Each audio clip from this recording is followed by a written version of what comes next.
Nice to meet you, Steve. Nice to meet you as well.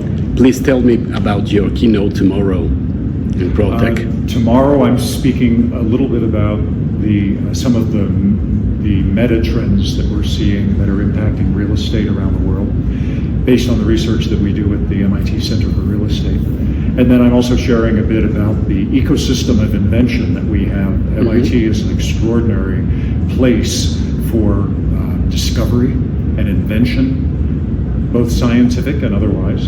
And it really impacts our built environment in so many different ways. And so I'll do a little bit of that tomorrow as well.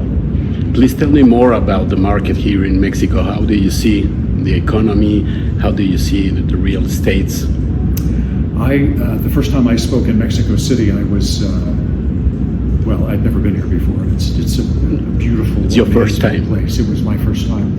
And I met a number of, there were a few founders. There was not a lot of venture capital. I met a number of real estate people, and I was very excited to find out how much of a real estate industry there is here across Latin America, but especially here in Mexico and Mexico City. And then I came back another time, and this ecosystem of startups had grown significantly in a short amount of time. And now, when I see this event on my third visit here, it's remarkable how much has been created, how much has happened, how many companies have been started, how much funding has come to this market, and the impact that it will have on the built environment. My colleagues from MIT were here, just did a program here last week, and it was really about energy for Mexico City, about how are we going to power Mexico City into the future, into the next generation. And they had 1,500 different ideas came out of that exercise. It was sort of a hackathon. I think they called it an idea-a-thon. And they had 1,500 ideas, which was just remarkable, about how to help on the energy side of this equation. Tell me, for you, in 10 years, how do you see this? Well, the future in 10 years. So real estate is becoming more and more dynamic and responsive. I think we learned from COVID that we don't all have to go to the office. And some of us have gone back to the office, but not everybody. And we're finding that businesses can run without having people in the office. So I think where we live will become more important, because we're going to work more where we live. And where we work will look more like where we live. So that's the trend as a result, but it was going on before COVID, and it just got accelerated by COVID. Now we can see a lot of new buildings and a lot of things, but they are always empty, or seems like being empty. What do you think about this kind of, talking about COVID, about the new home office, and the difference between these new tenants? Well, I think we have to be prepared for the next, maybe there's another one. We need to be prepared for that. I think buildings are getting smarter, they're getting healthier. As I said earlier, they're getting more kind of responsive to the human need in space. I think we could look more broadly across real estate. There's the human element that is so important. How do we use space? What kinds of spaces do we need? Where do we want to live? How do we want to live? How do we want to work?